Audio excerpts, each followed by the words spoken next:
All right, I'm here with Bryce Clemmer. I'm William Wong. I have a Meetup monthly in New York City that features interesting projects in the blockchain and crypto space. And this month we have Bryce from iHouse.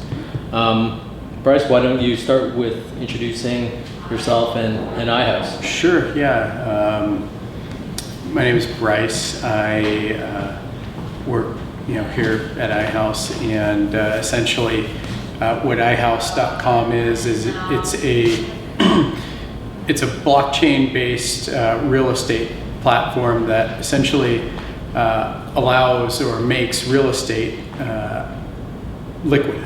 And so for iHouse specifically, whether you're an investor or a developer trying to develop a new real estate project, it really makes all of those, all of the traditional functions in real estate that used to be difficult easy.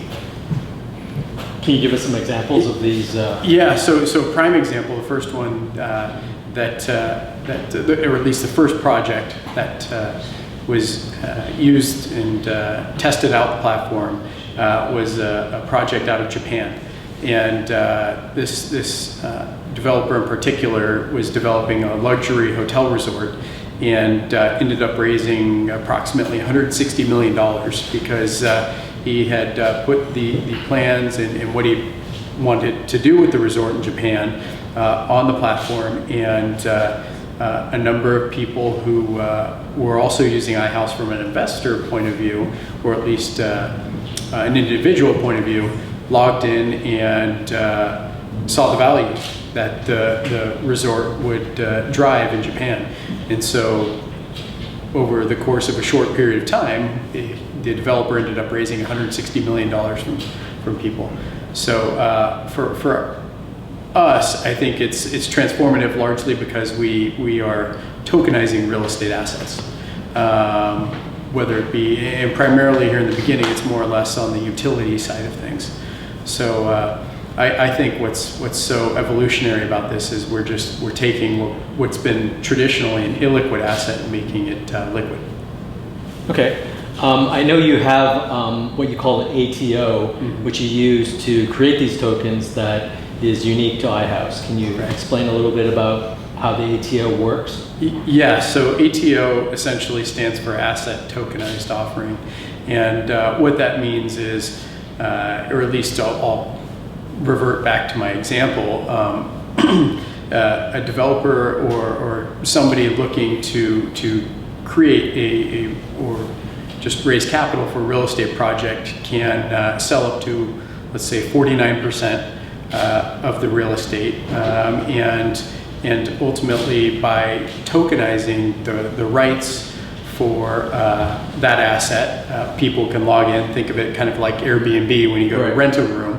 Instead, you log in and you look for real estate or real estate opportunities based anywhere around the world. And so if you, for example, in this case, really like the market in Japan, you log in, you see that there's a project in Japan and can put down as little as $250 to invest in the real estate, or all the way up to a few $1 million as an individual. So that's kind of what we're doing, both from an individual point of view as well as from the development point of view. So it sounds like you have a vehicle that works in conjunction with how traditional raises work, where you're raising money to, that becomes equity or part owner of the real estate or the project, and the ATO allows you to tokenize the utility, which before was not, you couldn't raise money based on the utility of the resort before it was built. Exactly. So in the resort instance, yeah, people would have an opportunity based on how much they would buy in or buy from the token. They'd have the ability to, let's call it, stay at the resort and leverage a lot of the value from it for 30 days out of the year. Right. And then they use the IHT towards actually claiming that and scheduling it and booking it, et cetera. So the IHT is your native token. Correct. And a developer would come to you and you would be able to create their own token through the ATO process that would represent the 30 days or whatever other utility. But they would use the IHT people would use the IHT to purchase their ATO token. Exactly. And then essentially people can, just based on the opportunity, if they like it, again, similar to Airbnb, then you apply the IHT towards that. And usually from the developer point of view, they'll outline all the parameters and the benefits and the things that are really attractive, or at least what they think will be attractive to the audience, and then people will either buy into it or not. Right. Yeah. And so I think it's just what we're observing now, and essentially what the platform does is it makes what not only what was traditionally illiquid liquid, but it also allows anybody from around the world to start learning about opportunities that are happening and popping up in other geographic locations that they wouldn't have otherwise known about. Right. So that's also what's really Well, it sounds like you're also enabling these developers to raise money by selling utility. Exactly. Rather than, and that's the other element of this is real estate, and or even let's call it real estate investing and just traveling in general has always been a fairly cost-intensive process, both from the developer point of view and then also from the real estate investor side of things. And so from a developer point of view, to your point, if you want to build a luxury resort or whatever it may be, you would have to know and have existing relationships at larger banks or financial institutions or private equity funds, et cetera. However, this now, it puts more power and into the developer's hands and really allows them to take more risks. Right. So how does an ATO differ from, say, a developer just issuing their own security token? Sure. Well, in essence, a lot of the challenges here are, if you think of it to simplify it, and any business, so B2C play, so business to consumer play, you have to build out the platform, you have to market it, you have to create awareness for it. And so any developer trying to do this as an individual or an individual entity has to go through and develop and ultimately have software to be able to accomplish all of those things and attract sufficient attention to really raise what they're looking to raise. Right. Whereas IHT is the leader in the space and is looked at as I believe we were named one of the top 20 companies in just blockchain in general, or at least building. We're named one of the top 20 projects in the blockchain space recently, and it's because we've focused on the software side of things and essentially making it easy from a user experience side of things for individuals, but then also delivering and developing the tools that all these developers would need to actually effectively generate enough attention for their projects. Okay, for a token for a token creation through the ATO process, I understand this token is liquid. So somebody buying the token is free to sell this on some open market. Where would they do this? Yeah, you can buy it pretty much in about a month or so on many of the largest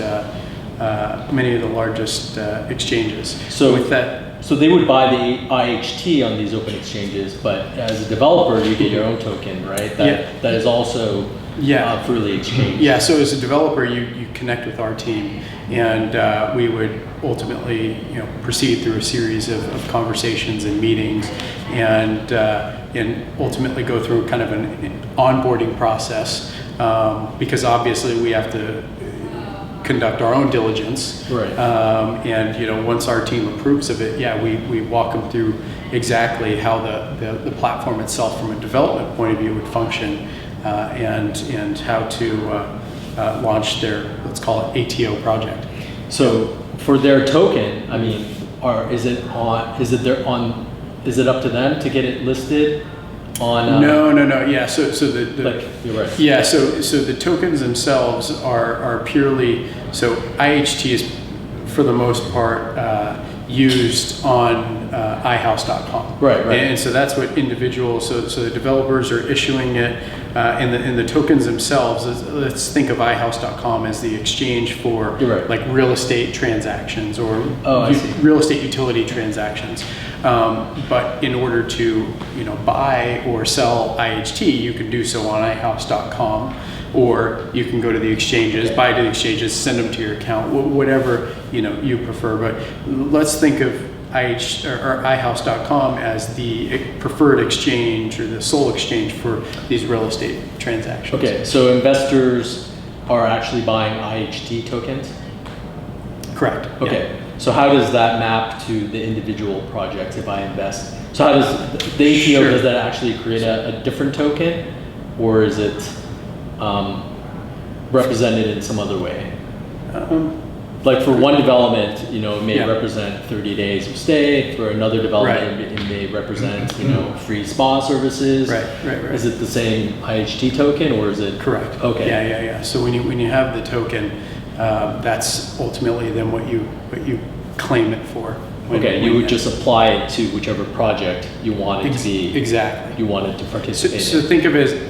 think of the comparison to like Bitcoin being kind of perceived as a store of value on most of these exchanges, and then anytime you want to buy Ether or XRP among other things, then you do what's kind of swapping out, or you just apply whatever your existing balance is towards those. Okay. Yeah. Okay. So we've created a platform that's very streamlined for essentially making intelligent real estate related, whether it be just purchases among other things for people. Okay. And then when, as an investor, when I want to redeem my, 30 days of stay, I would just redeem it through iHouse. I would return the token to you. You would give me the 30 days. Yeah. Okay. Yeah. Okay. So really, we've made it really easy. Right. Yeah. Okay. Why don't you talk a little bit about the projects that you've done so far, and what sort of utility these projects have used or have tokenized with the IHT token? Sure. To date, we haven't. The project in Japan will launch in, I believe, 2020? It'll launch in 2020. So thus far, people have been able to buy in or have bought in on them, but they won't actually be able to utilize it until the project's completed. Right. And those are for stays? Yes. Okay. Yeah, exactly, for stays. And then there were certain tiers based on the amount of IHT that people applied towards those projects. And so that included, like you were saying, whether it be spa treatments or tourist or just tours, or a specific number of days that they'd stay. And so that was the first kind of example and test case that we used on the platform.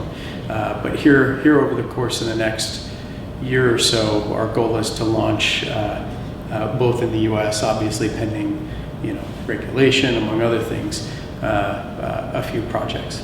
Right. So for us, it's still very nascent days, but we've seen a tremendous amount of traction and attention, positive attention, for just leading kind of the let's call it the concept of an ATO in the real estate space. Right. So that's for us what's most exciting, because a lot of people in the space are saying that real estate will be the first asset class that will lead the way in terms of blockchain related transactions. Yeah. So from the perspective of security token versus ATO, what is the difference between the two? Yeah, so security token, in essence, obviously I'm not a lawyer, but security token has to deal with actual tangible assets or securities, right? And so versus ATOs in this instance is dealing with the actual utility of the asset, underlying asset. Exactly. Right. Okay. So we only touch the utility side of things, obviously for the time being. And then as we begin to scale up, then we'll start evaluating whether or not it makes sense to start to dive into the security side of things. But obviously, there are a lot of things that have to be done and put into place before that happens. Right. Yeah. So. Yeah. Okay. Thanks, Bryce. Thanks for your time. If people have any more questions for you, where can they reach you and where can they find more information? Yeah, you can find more information on i-house.com.